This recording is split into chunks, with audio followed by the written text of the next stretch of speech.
Let's start now. We're live. Right.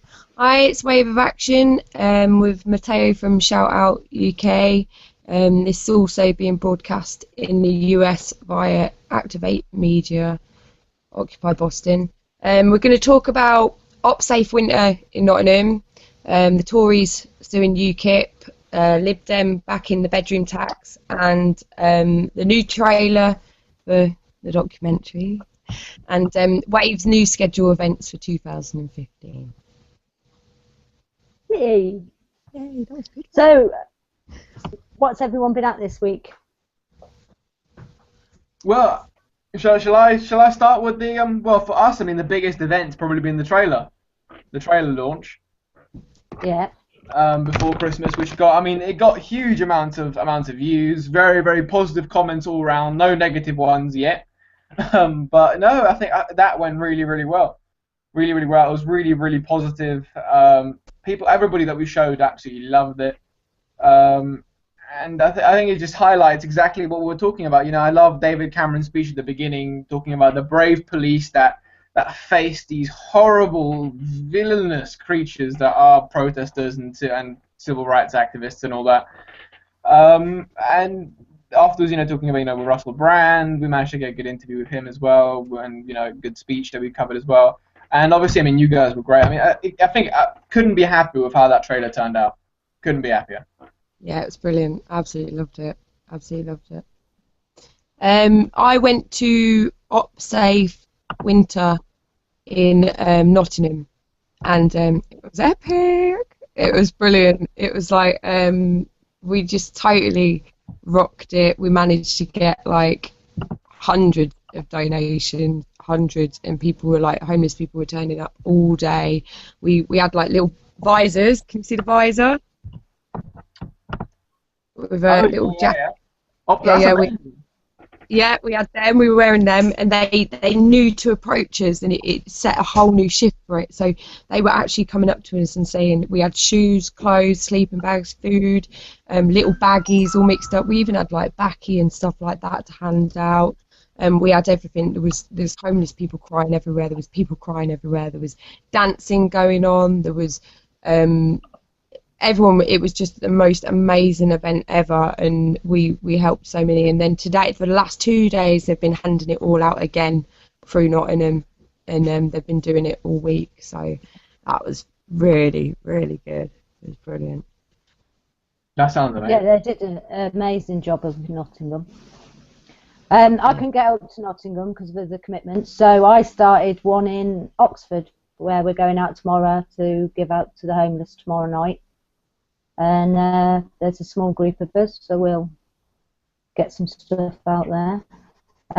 From that, we also thought about extending OpSafe Winter, and we started Lonely Winter, which was aimed at helping the elderly and our, you know, disabled neighbours during the winter months. You know, going out, sweeping their snow, seeing if they need anything from the shop, and just generally reaching out to them and taking care of them. You know, letting them know that there's someone who they can talk to if they need to, or, you know, just being a good neighbour, really. And I think that, you know, there's some towns that don't have a great homeless problem, and some areas that don't.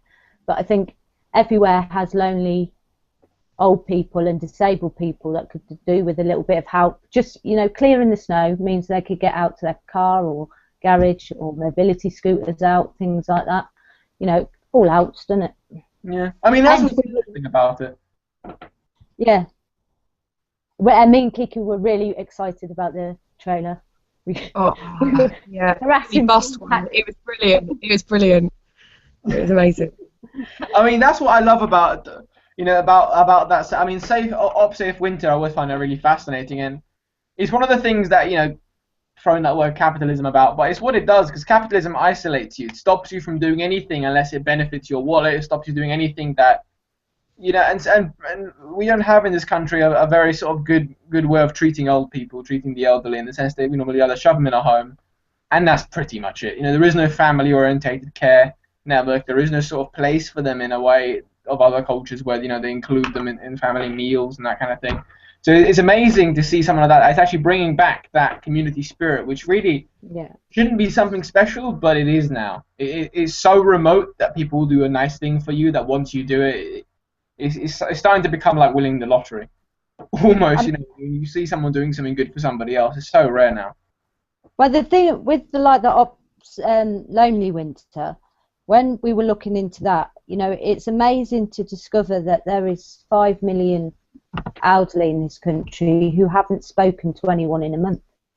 You know, 5 million, and then there's a real high percent of them see the TV as their source of conversation. You know, and some of them haven't spoken to other. You know, it's just, how could you let this happen in this day and age? And in this country, I think we tend to forget how wise and how much we can learn from old people compared to other cultures that actually hold them in high esteem. You know, they can teach us a great deal. They've seen a lot. I mean, some of them are grumpy old buggers, but I quite like them too. I like their characters. Yeah, they could be proper grumpy. There was so many, like, really, we actually bumped into again a couple that was there at the OpSafe on the Sunday when I was getting back on the train, and I still had 2 or 3 little packs of tobacco on me, and they were like, we're trying to get like 4 quid together for a hostel, and they ended up walking away with 15 quid, just like, here for a week. It's like just like, and she was crying and we were crying, there was tears everywhere. It's just a whole mess. It was just the whole thing was amazing, just bonding. And they remembered us. We weren't even wearing our visors, and they come straight over, and it was like, wow, it was brilliant. Incredible. I mean, that's the amazing thing about it. You know, it's that old saying that religions used to always use. You know, about it's better to give than to receive. But in this case, it is in some ways. You know, that saying does hold true. Yeah. There was so many tears. We were all a blubbering mess of jelly. A lot of us were just, by the Sunday morning, we were all emotionally ruined. There was no doubt about that. We were emotionally ruined, but it was quite a good high, and the police stayed away. There was no way the police were going to come anywhere near that event. There was just no way they was going to come anywhere. People were still bringing donations at 5 o'clock when we were leaving. Amazing. That is absolutely amazing. And to be honest, OpSafe Winter has been a huge success this winter. You know, I've seen them again and again and again over the timelines all over the country now. You know, there was a time when mainly you saw a few up north and mainly London, but now it seems that they've all been out everywhere, and that is amazing. You know, that shows the power of a movement like Anonymous. You know, showing how that they can get simple ideas spreading not only on the internet but out in the real world too. Because if we want a revolution, surely part of that is for each of us to change ourselves in a positive way, where we're more caring and less worried about earning money for our time. You know, where we look after someone just for the goodness of looking after someone. You know, it's a change of conscience within each of us as well. You know, that's how we're going to get real change.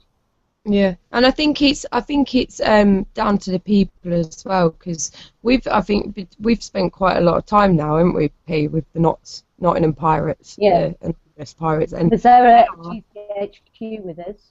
Yeah, we've been quite a few places with them, and they are proactive and they're amazing. They really are, and we've kind of become a little bit of a wavy piratey thing where we've all mingled in and we're united, which has happened with Elizabeth Rose and that with the 100 Guitars, which, because she came to our wave last time, didn't she? And she's, I don't know if you want to talk about the new events, P. Yeah, well, we decided that we are going to have a birthday bash on the 4th of the 4th. We're going to revisit 24-hour protest, but this time bigger and better, hopefully. And I have to say, our event page flew the first day or so. You know, it's been 2 days, and we've already got like near enough 1,000 invited and over 125 saying that they'll go. So hopefully, you know, we could only dream that towards the end, you know, of building it up, because we didn't have a long time last time. But this time, I mean, we feel like Wave's gone on forever. It really does feel like a lot longer than it has. Not in a bad way, not like time dragging or anything. Just we have done so much in such a short space of time that it seems like so much more. And I think to have a celebration will be great. And we've got support like now from the Million Mask March and the 5th of November and different groups that are promoting us, sharing our stuff and getting us out there. And the 100 Guitars, when they heard we were doing a birthday bash, they've decided to get 100 guitars playing in Trafalgar Square, which is amazing. And even since that started, other guitarists are now saying, "Oh, I've got to go to this."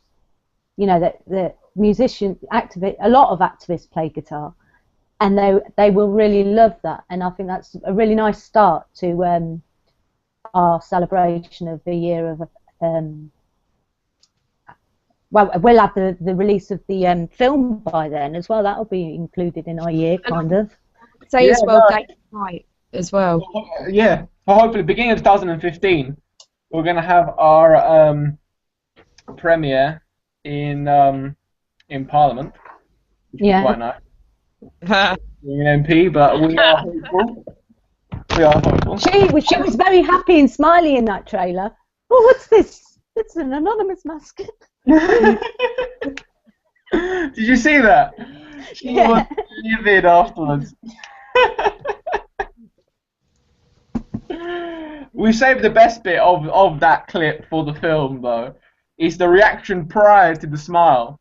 That is priceless. Sort of the eyes bulging out, sort of wondering what the hell have I got myself into, kind of thing. And then she sort of regained her PR stance of all smiles and it's all good up until afterwards. But yeah, no. That's what it's going to be. No, we would love to film that 100 guitars, though. Yeah. That'd be amazing. Well, I would say David Wright will be doing his meditation before as well, because he's fantastic with that. And we had about 10, 20 people doing it last year or this year, and we'll probably do that. And also we're collaborating. Occupy Boston has contacted Occupy Wall Street, and they are looking at collaborating on the 4th on exactly the same date as us and moving their activist ball to the 4th. Well, they are. Occupy Boston are moving their activist ball to the 4th, and they are contacting Occupy Wall Street to move their event to the 4th as well. So we're hoping it's going to go more global this time. We've been in contact with Occupy Boston and Activate Media all year. Yeah. So, you know, we're quite pleased because we've met some fantastic people doing this, you know, and for me, myself, you know, I stepped away from a lot that I was doing online with the paedophiles and things like that, and then stepped it out to actually meeting and putting my face out there to real people, you know, so that was quite a big step for me, and it's been a fantastic journey. I mean, we've met really, really nice people and a few crazy people. Very crazy people, very crazy. It's really weird because, like, you don't think, like, a year ago there we were walking along in a march, masks on, no, we're not going to be seen, fake names, you know, the lot, well, same names, but you know, you look at it back then and you look at, like, what we've come to now, because it was quite a fearful moment when you were in the. I'm glad we've kind of come out. I did have some around about the time of the filming. We were actually having some regrets of coming out into, like, the public because of Theresa May, and I thought we were all going to go to Guantanamo, really, and they were just going to, like, see you later. But nah. And can I clarify on the trailer, social services? My children were not drinking wine. That was squashed. Oh, that was a funny moment. That one. That was brilliant. I can't believe I guzzled the whole drink down. I felt so ashamed of myself. I remember that. And then the retakes. She kept doing it. And then she's like, I really liked it. I really liked it. Not drinking and drinking that. Train back. Yeah, I was fuzzy. I was fuzzy on the train. I was very fuzzy. I don't know. I can't remember how many retakes we did actually. It was 4. quite a few. It was 4. I know it was 4. Down 4 glasses. And she don't drink. It's not like a regular drinker just down in it. It's like a teetotaler just having 4 glasses of wine and getting on a train. It's rushed in end of Edinburgh. I was so fuzzy. I guess there's nothing like a bit of downing drinks while on set. Yeah. Well, I plan on having a drink with P after Christmas when I go. I'm going to go and see her on the New Year, and we're going to get together again, and we're just going to cause some mayhem in Oxford. I'm terrible though when I drink. I play rat-a-tat ginger, and I wrap my neighbour's garden up in Christmas wrapping paper. I wrapped a shed up. I wrapped a barbecue and bench up, a washing line. And then there was another time, I just wrote "Good morning" in massive writing on a big sheet of like backing wallpaper, and I taped it all up her window so when she opened her curtains. That's why I don't drink anymore.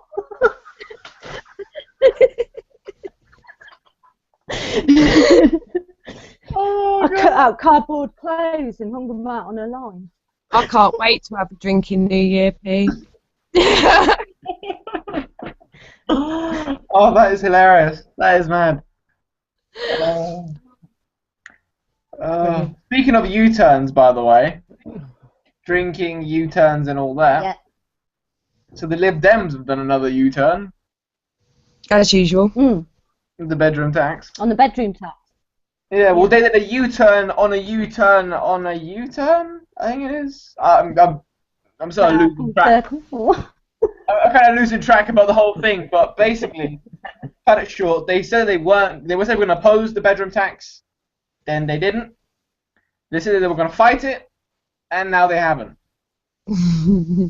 That's pretty much it. They're just pussies, aren't they? Really, they are just pussies. So they're going to keep it as well if they got in, which isn't going to happen. I got more chance of winning the lottery. I think at this point, yeah. I mean, what's sad though is, and again, you know, you can't really taint all MPs with the same brush because there are some really, really good Lib Dem MPs, but the way that I stood for the Lib you have to take part of the responsibility. I stood for the Lib Dems quite a while ago. I mean, they fucking shat on everything that they said that they wouldn't do, and they lost all morals, and they bent over backwards for the Tories, and I went to Green. I mean, it's all a massive joke. Green, really, vote Green, just to get rid of Tories. Everyone just vote fucking Green. None of this shit. Everyone just vote Green. Bam, blow it out of the water. I mean, that's what they should, because you know and it's all this tactical voting nonsense. That, you know, a vote for the Greens is a vote for Labour or a vote for the Conservatives in your area. It's not. A vote for the Greens is a vote for the Greens. That's it. You know, it's not. Yeah. Democracy isn't complicated. You vote for a party. If enough of us vote for that party will come into power. It's as simple as that. Usually they try and manipulate you and say, oh, it is, you know, it's wasted. A vote for that party. It's not. A vote for UKIP, for example, is a vote for UKIP. It's as simple as that. Yeah. There is nothing else. It's a joke. At least by not worrying about whether your vote counts or not, you're actually making a statement and showing the level of support across the board, you know, and then the politicians can actually get a bit better, clearer idea of public opinion, rather than having a second best vote, you know, because then you're kind of saying, well, actually, your policies are all right, I'm going to vote for you, when you didn't really think that in the first place. You had a different preference. You know, it would give a truer reading of political opinion, I think. Yeah, no, I completely agree. I mean, the majority of governments in last couple of elections have been elected because they would rather have Labour. You know, I don't want a Conservative government, so I'll vote Labour. Not that I like Labour, but I would rather have Labour than Conservative. It's all about settling. Democracy shouldn't be about settling. You should vote for who you genuinely believe in.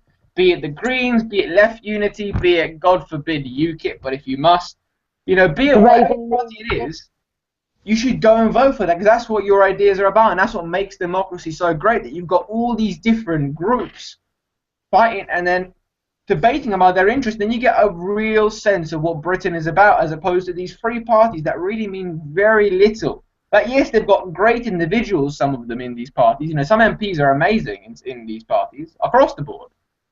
But the party itself is a cancer on democracy because it doesn't work. Because what does it stand for? You know, there are conservatives that are more left-wing than Labour Party members. How does that work? To me personally, it just does not make sense.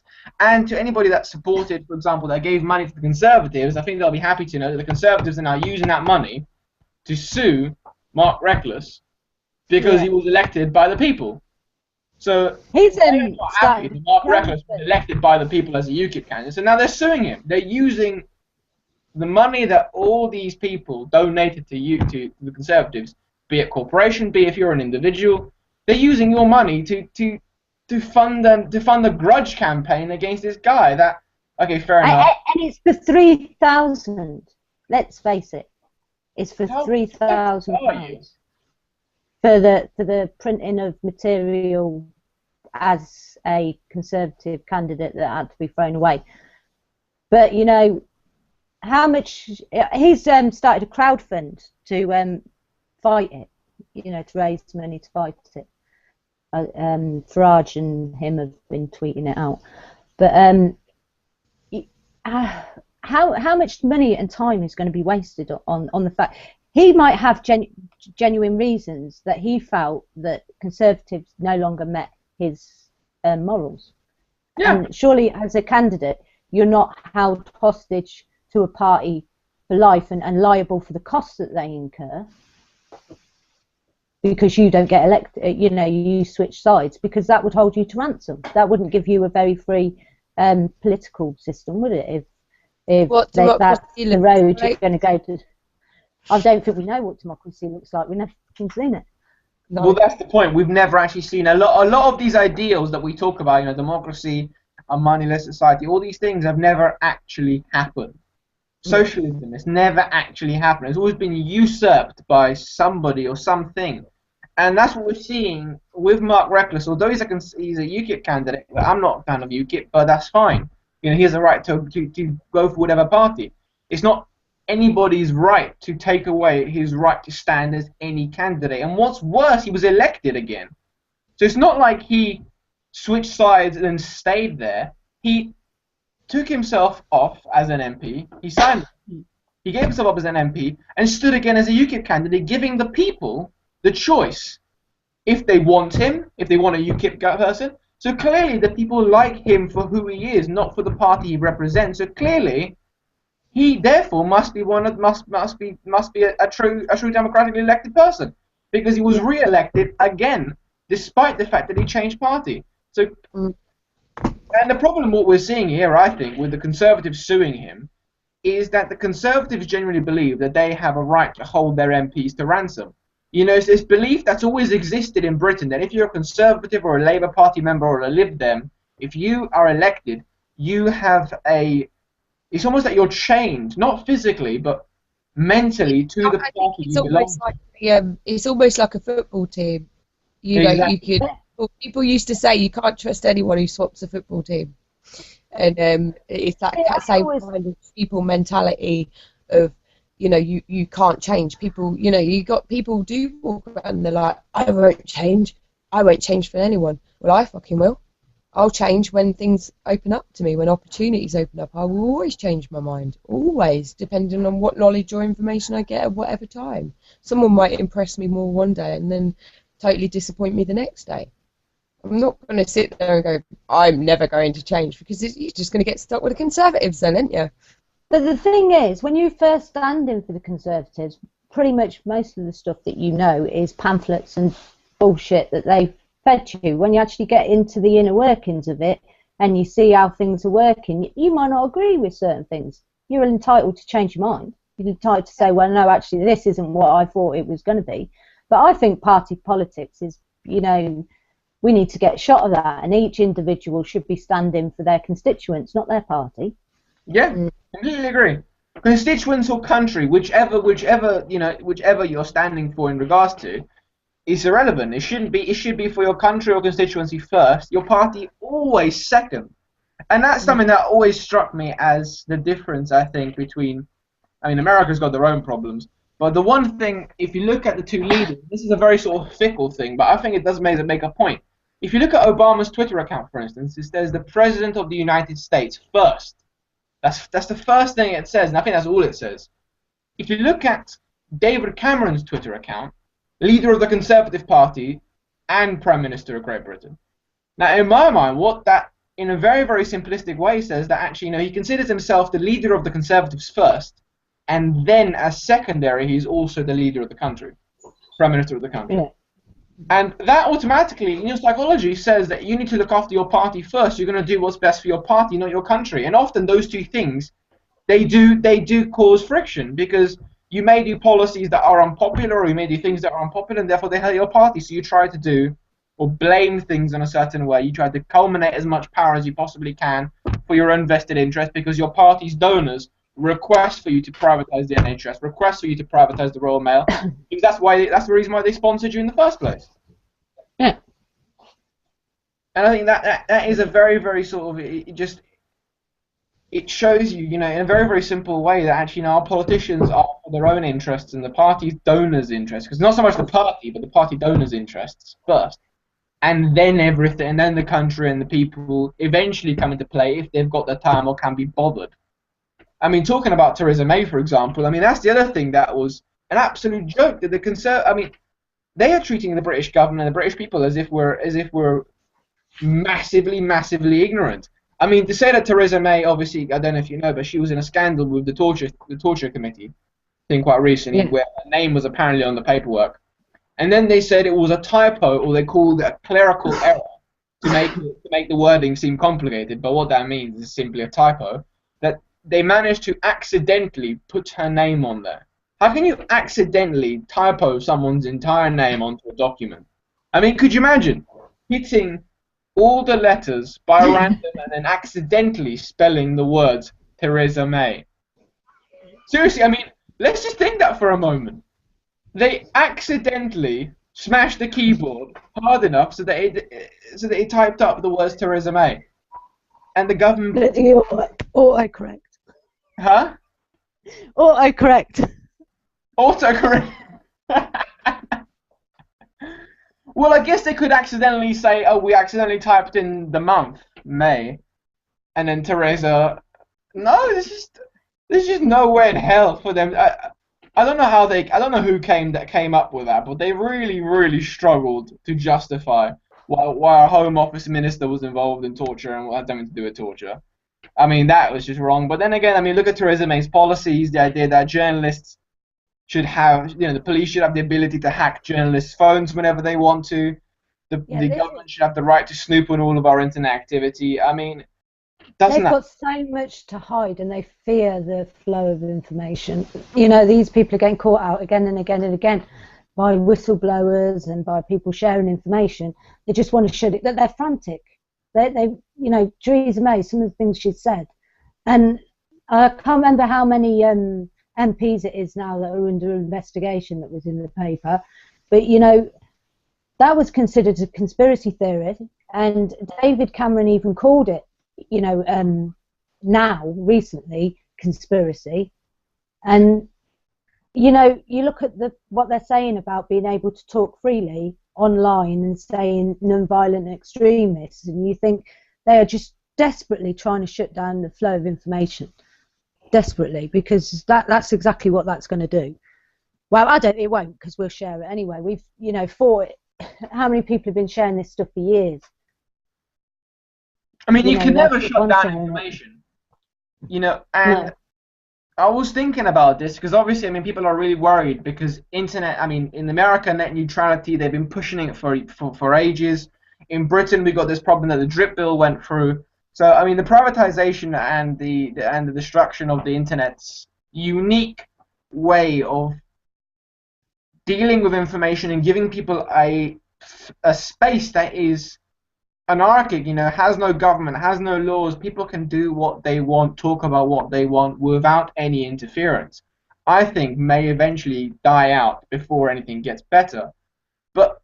And then that got me thinking, because before the internet came around, there were revolutions, people were sharing ideas.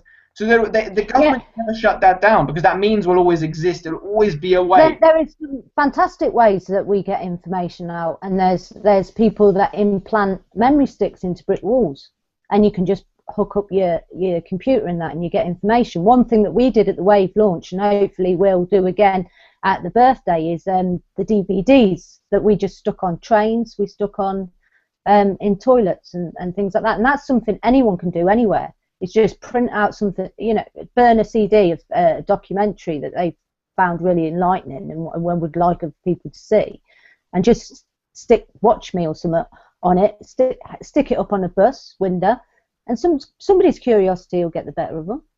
And you've reached one person, and that's the thing. And people are doing that with fracking the DVDs, and they're doing like so many different creative ways in the real world. I think they're taking the ideas online and they're running with them, like you've got guerrilla gardening and things like that people are doing. I think hello, we're back. Yeah, I think that we are taking it into the real world as well as online, because we know that to get real change, more people need to see the information, and not everybody is on the internet. I mean, that's the point. I mean, what you described there is what I think people call guerrilla marketing, where the idea of, you know, you have, I mean, some amazing examples. You know, I remember everywhere you go now in Northwest London, you can see signs saying lookup.org, which is about, you know, the environment, chemtrails, and that kind of thing. Which is, I mean, it's literally everywhere, just spray painted on walls and massive writing in all roundabouts now. There was we just did a filming of an interview literally just before this, and the interview showed me a load of pictures of a campaign that was going on in East London. You know the adverts in bus stops, you know, where you look at a bus stop or the advert on the police ones. The police ones, yeah, that's the one. Yeah. I mean, that is amazing ways of getting out information. I remember seeing, you know, police cordoning it off, and that's another thing that came to mind, is this police mentality of cordoning something off just because they find it offensive, or because it tells them something they don't want to hear. I mean, what are you cordoning off? People can still read. What are you, putting police tape around it? Okay, people aren't going to touch it, but when do you ever touch an advert? You read an advert, you look at an advert, you don't go up and sort of stroke it or whatever. And that just showed the mentality is so ingrained in the way they see things that they automatically see enemies everywhere. And the way the police sort of disseminate, a lot of it isn't their fault. You know, it's years and years of indoctrination into the armed forces or the police forces. Differentiate if you want, but they're basically the same thing now. And it's that, you know, they see things in a certain way, and they see enemies everywhere, and whoever they're told is the enemy, they automatically see that as the enemy. And that for me was a brilliant example. You know, cordoning off an advert and not taking it down, it's just weird. I think that's one of our strengths, because we are restricted by budget mainly, and yeah, we don't probably the legal requirements to get round doing big advertisement campaigns. That we have to think of creative ways and different ways to get the message out there, and often that is more it captures people's imagination, and people get more interested in it because you're thinking of new innovative ways to advertise your causes, which I love. I love the moss. I think they actually grow art. Have you seen that? They spray what? like moss. The moss graffiti. They grow like they make a moss paste thing in like a spray bucket, and they spray their pictures, and they keep going back, and it grows. It's like a living. That's amazing. Couldn't you technically write the name of a website or whatever? Yeah, and it grows. That's hilarious.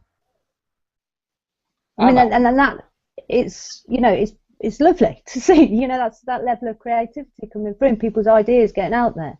Because that was what Wave was originally about, was us all going out and doing what we can in our own neighbourhoods, you know. And I think as well, the fact that we're not crowdfunded is the bonus really on that, because that's what we've always gone by. It's like we don't get no funding, we don't get no money, we do everything off our own back, and we come out with the most creative ideas to do it. It's shocking. what we're capable of doing when we have no other avenue to go down. Yeah, I mean that's one thing that you've got an advantage over, because I mean we're as a news network, we're obviously registered and we're a social enterprise. Because we're legally an entity, you've always got to look at your back every time you do something slightly controversial. You've got to always look at your back, saying, am I liable for this? Am I going to get in trouble for this? I mean, we had some of that with the documentary with dealing with a certain MP, which I shan't name yet. But you know, there's that annoyance that if you are technically part of the system, because if you're legally registered and you become part of the system, that you've got to adhere to some of its laws. And one thing that I love about Anonymous and Wave is that you exist and you don't. According to the system, you don't exist, but in reality, you clearly do. So for them, they can't understand that, because it's like, how can an organization have no leader, no money, no funding stream, no leadership, no admin, no money, and yet still exist and do all these amazing and creative things that are getting out to people all over the world, not just in one country, but all over the world. Everybody knows about the mask. Wave is known, as you said, in the US and different places, and they just can't understand how this group is getting there. I mean, how this is even happening. For them, it's mind-boggling, because it's never happened before. If you look at it historically, it's never happened before. There's nothing. But this is what proves the biggest flaw in the belief in capitalism, is that people won't work unless there's money involved. Do you know what I mean? Yeah. People across activist networks are putting in hours a week on social media, going out to protests, and keeping up to speed on political issues and things like that, free. Mm-hmm. They're not getting paid for it. They're doing it because people will work for free for things that they are passionate about, and for things that they love, and that's the difference. So you don't need money to work. You do to work in Tesco's stacking shelves, because it's mind-numbingly boring. Yeah. I'm never going to say, oh, I fancy doing that this weekend. The only thing we're going to do in Tesco's is another one of those. How about this though? Talking about Tesco's, this is disgusting. A shopper complained to Tesco's because they were in their local store getting served, and the manager took items out of the food bank basket and put them back on the shelf. Yeah, it sounds about right for Tesco's. I don't know why, to be honest. And he turned around to the person on the till and says, "Did you just see that?" And they went, "Yeah." So the person on the till wasn't particularly shocked. So it's probably something that he's done more than once. Well, that looks a bit too posh for the food bank. A bit like Co-op and their sign. Did you hear about that? Co-op? What happened to Co-op? Oh, not the Co-op. Go on. I actually, this one I'm like in and ahhing. I don't think they meant it as it sounded, but they was a bit tactless. What they do, like the basic soup range and the basic bread range, their basic range, like the Tesco Value range. Yeah, the Tesco Value, whatever. Yeah. Yeah, they put ideal for food bank stickers on them. Which I thought, actually, if you add that just in the tin section, ideal for food bank, it gives people a little reminder about food banks. But when you've put them on the lowest, the crab, it's a bit distasteful. And then there's the other angle. Well, are you trying to boost sales through food banks? Yeah, you never know. This is the thing with all organisations and corporations. You physically, unless you're right there in the thick with it, it's like being in with Wave and being a part of Wave. We know what it represents, and we know it has no agenda. It is purely just revolution, freedom, peace, love. This is there's no bad thing to it, but when you look at other organisations, you have to ask yourself what the agenda is, because there is a very rare amount of people that actually do something for nothing. And I mean, with the Co-op, it sounds like, to me personally, I think, to me it sounds like a PR stunt gone bad. That they didn't think about. It was probably a slow day in the office, in the Yeah. living room, and What somebody is flowing? suggested I that, think and Mark, David Cameron standing under a cock sign. He never means to do it, but he always ends up there. well, exactly, it's one of those things, or Angela Merkel, where the you know, the light always tends to shine and then stops here, so it looks Yeah. like she's somebody from Germany's past that they would rather forget. You know, there's those kind of things. They're just marketing blunders, and I think that's one of them. You know, where somebody suggested something silly, the marketing head of Co-op probably wasn't even listening and just said, yeah, whatever, I can't be bothered. It's near Christmas, and then they just for me, I think Because Co-op were good with the anti-frackers. I mean, I don't know if they still are. And the Zionists. Kept up with that side. They gave money to that you could apply for grants to them. The Oh, really? Yeah, you know, like as a fracking, to fight fracking, and like when you work in a co-op, you have to do so many hours voluntary in your local community. So when I had a youth club, the staff from the co-op used to come over and volunteer because that's part of their commitment for working there, which I don't think everybody realises. I mean, the co-op got a lot of bad press, but I mean, even if they did something that distasteful, say it was on purpose, I don't think we should concentrate on that, because let's be honest, the co-op do a hell of a lot more. And it's not like there are that many companies out there that are for the people. They were the first. There's a lot of allies that you can choose from. They were the first to boycott Israeli produce from occupied territories. You see, I mean, so that's what I'm saying. I mean, there aren't a lot of companies out there that are for the good of mankind. So every now and again, when some half have an interest in it, it's like the thing with Google. The argument with Google is that Google doesn't pay tax. Yes, I know, but most other big corporations like Google don't pay tax. But let's not forget that it's Google. Google is one of the main reasons why net neutrality still exists.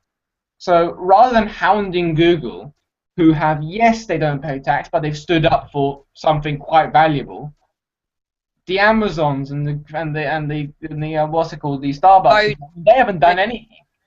At least people have done that.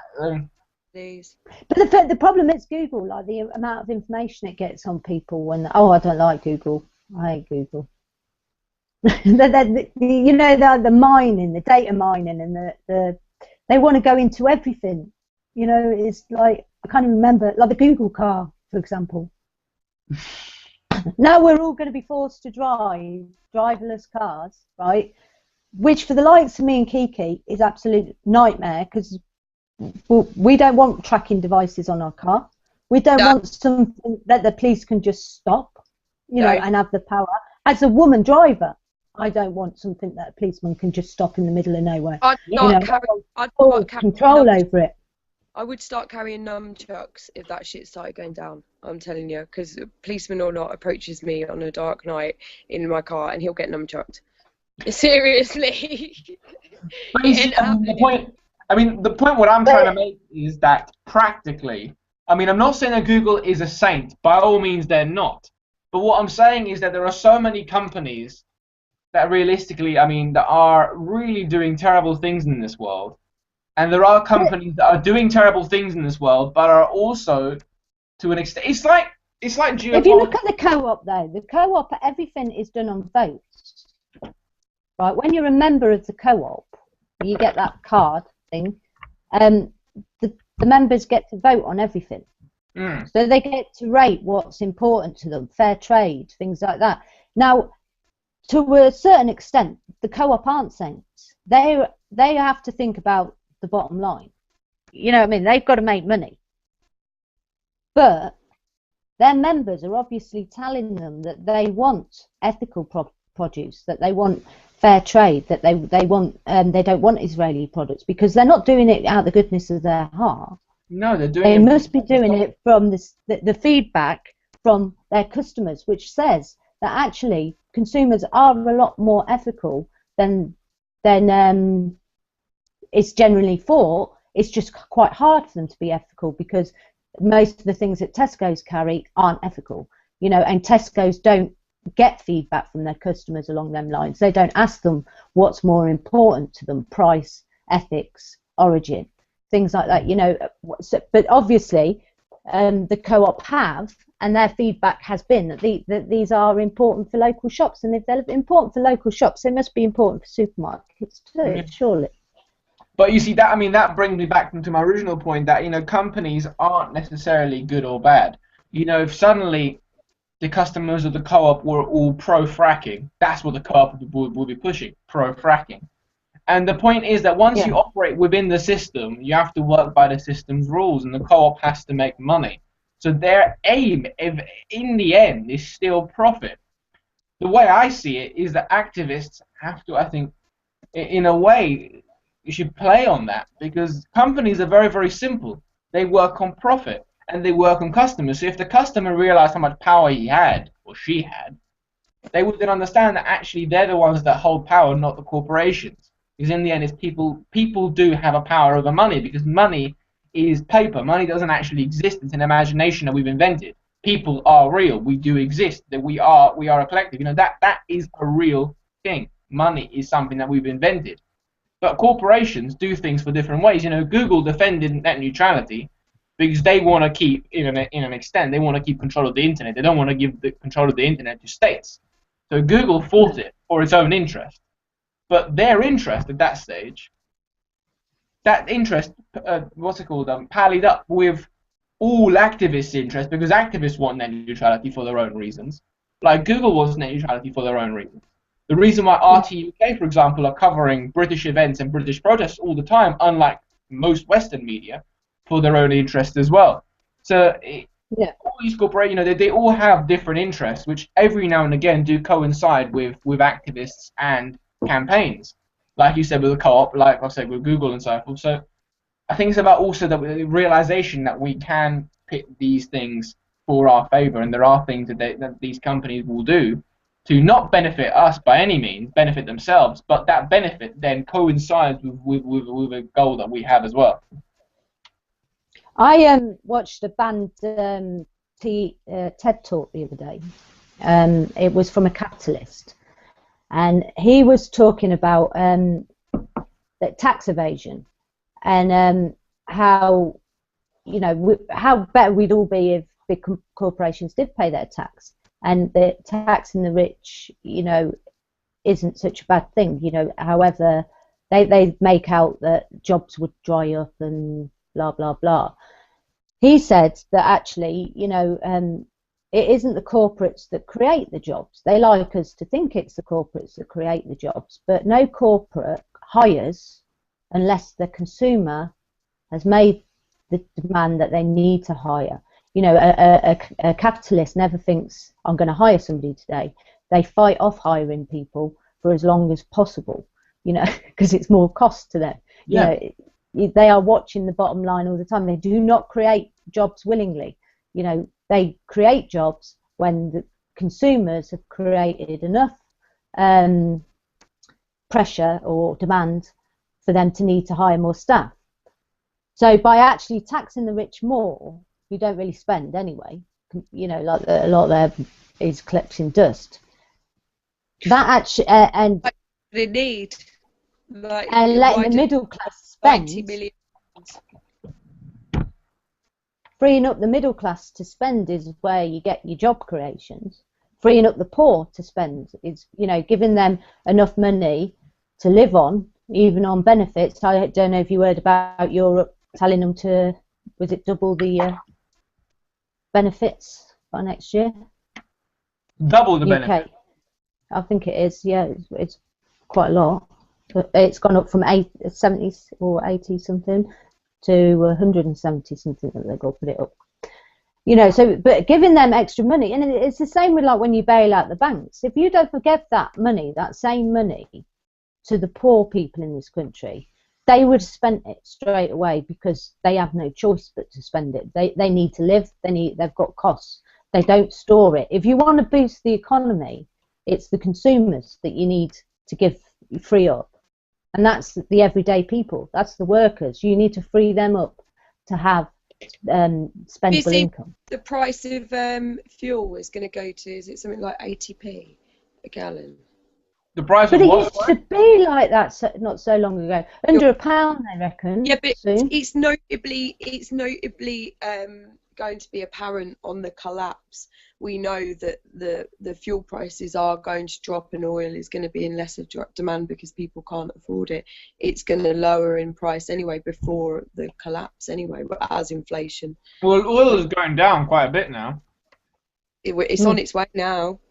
It's on its way. And the thing is, what really pisses me off is they know where this is heading. We've you know, I'm not going to go and do a Tory thing and bring out the graphs or anything, but we know it. We know that as the oil peaks, once it goes down, that it's hit peak kind of level, and now it's dropping. And we know what that is denoting. Why the hell are they not alerting people to what is coming and what is happening? Why are they rather full of... It's like a deck of cards. You want to stay at the top up until it collapses because, I mean, people that are at the top are be selfish. And if you're selfish, you would rather keep it.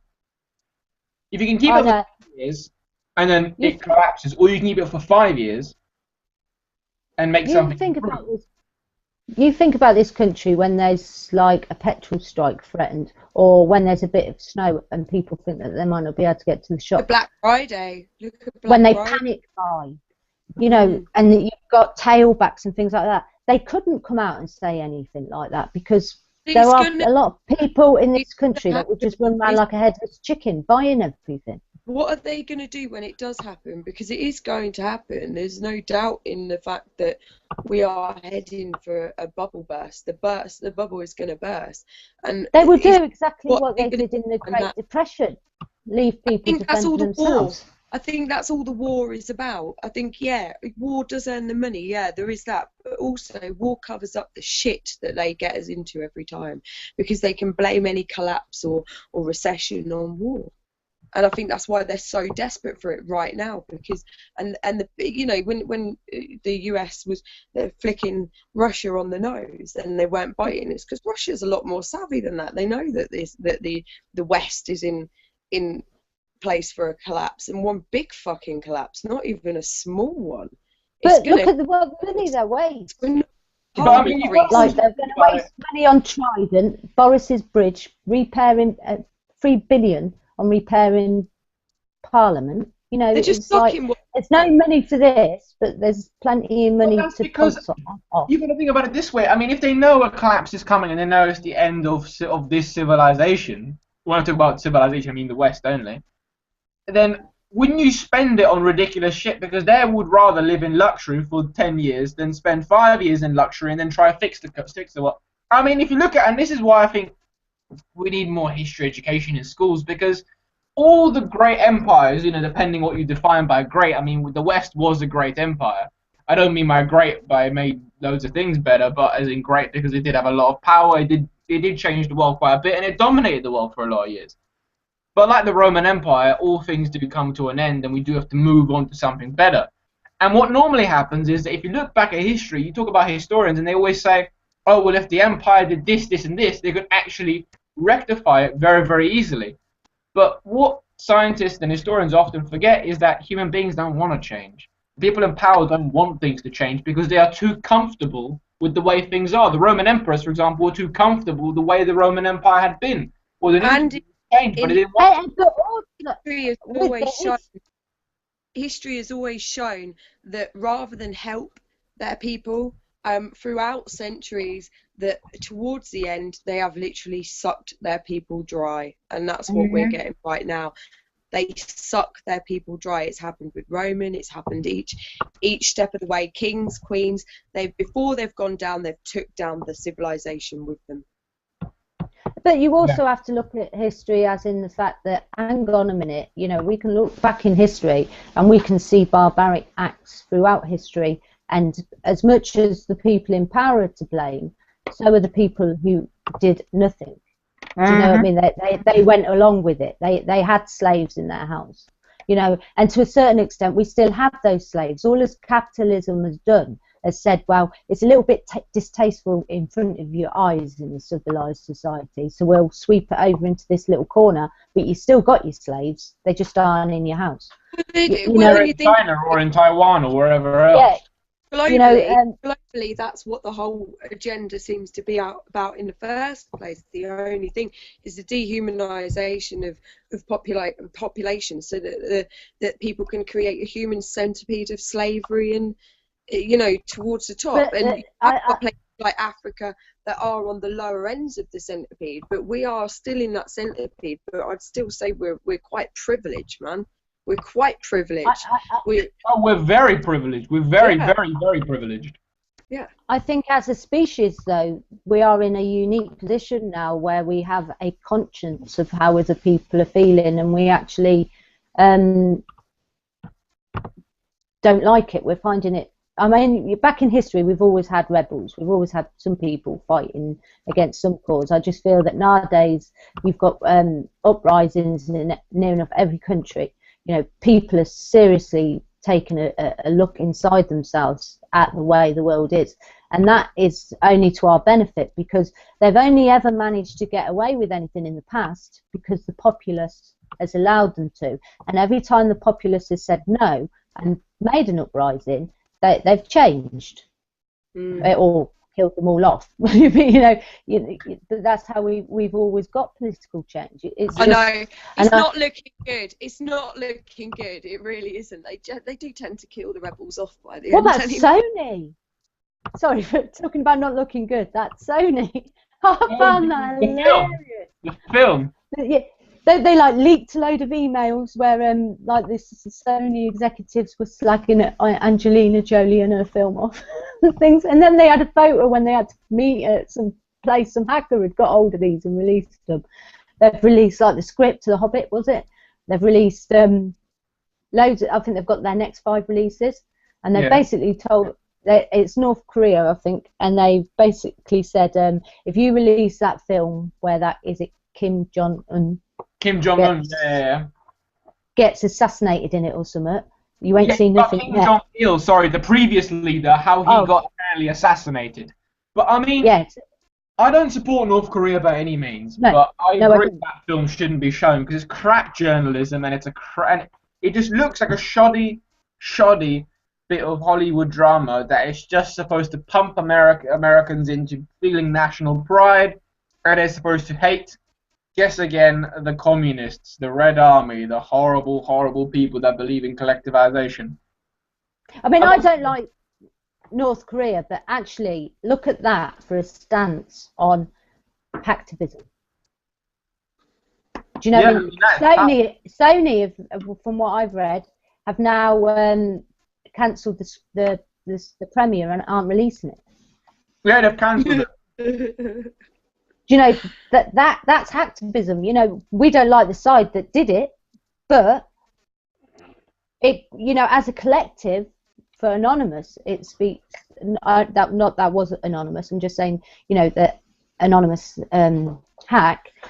It shows the power that a group like Anonymous has. That they can put the pressure on. I mean, Anonymous have done it themselves enough times, showing how much fight they've got when they've wanted. I mean, there's the whole thing with the Israel invasion and attack and destruction of Palestine.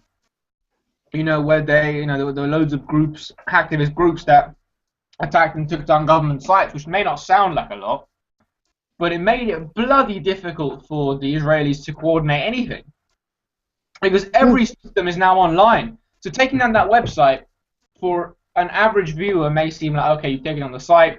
Okay, some Israelis can't pay their taxes or whatever, can't go on the government website. But it's not just that, because you take down the whole infrastructure behind the site.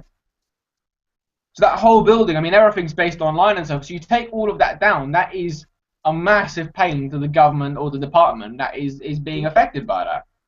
Yeah. So people don't understand it's cost as well. The virtual world. Which, like as activists, the best thing the most power we have is eating away at their money. Holding them up, wasting their time, and eating away. Time's money to them. As much money as we can eat up of theirs, the better. I mean, the idea is to take down PayPal, for example, for a couple of hours. May not sound like a lot, but that's about $500 million in revenue for them. Yeah, but look at the way that they treated that and the actual sentences and things and the punishment they got for that. That was a Oh, the clear PayPal 14 or whatever it's called. I can't remember. I think PayPal 14. that clear warning to Anonymous on what they will do to people if they get involved in this kind of shit. And the thing is, what the government and the corporations are realising is we don't give a shit anymore. We really don't give a shit, because if you want to send us to prison, send us to prison. We'll fucking start now. Start a revolution where we're not going away. Oh, I'm not being funny. The prison's the best place to start a revolution. All them people that have been hard done by society, all under one roof.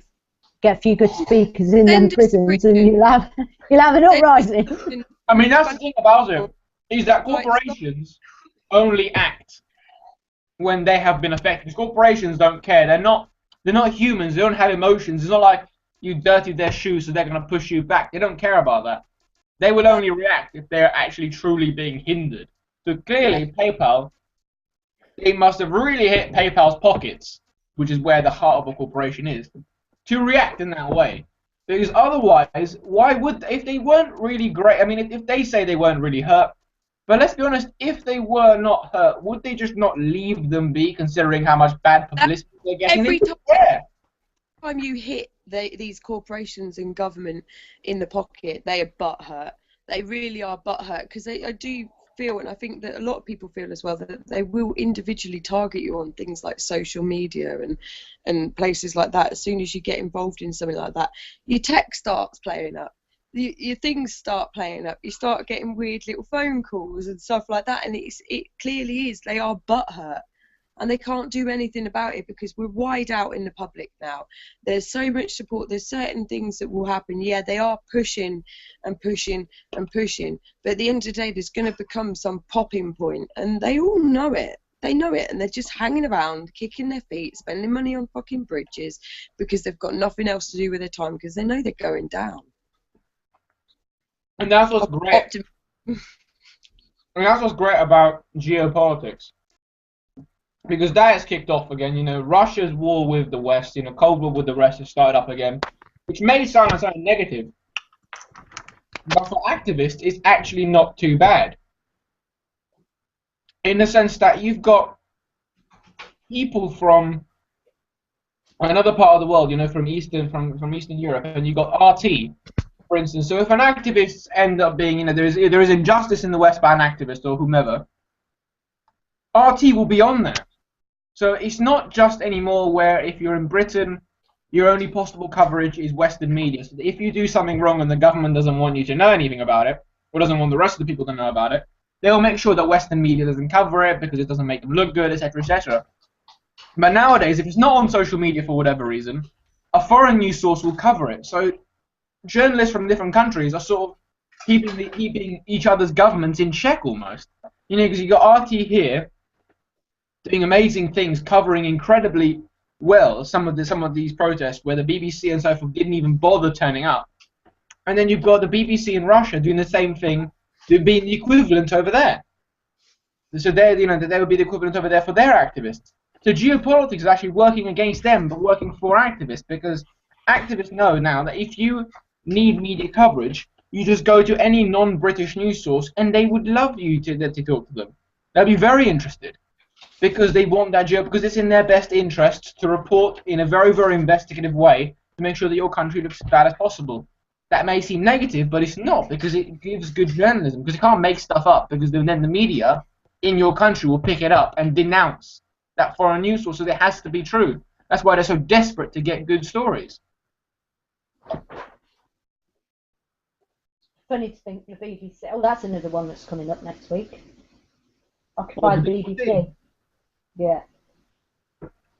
That's a long time coming, though. The BBC is a long time coming, because it's national state media, but their issues are terrible.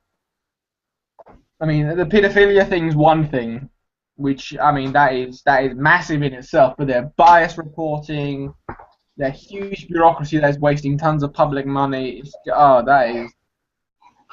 BBC is something else in itself. And the Sun, going to tell us about your hashtag?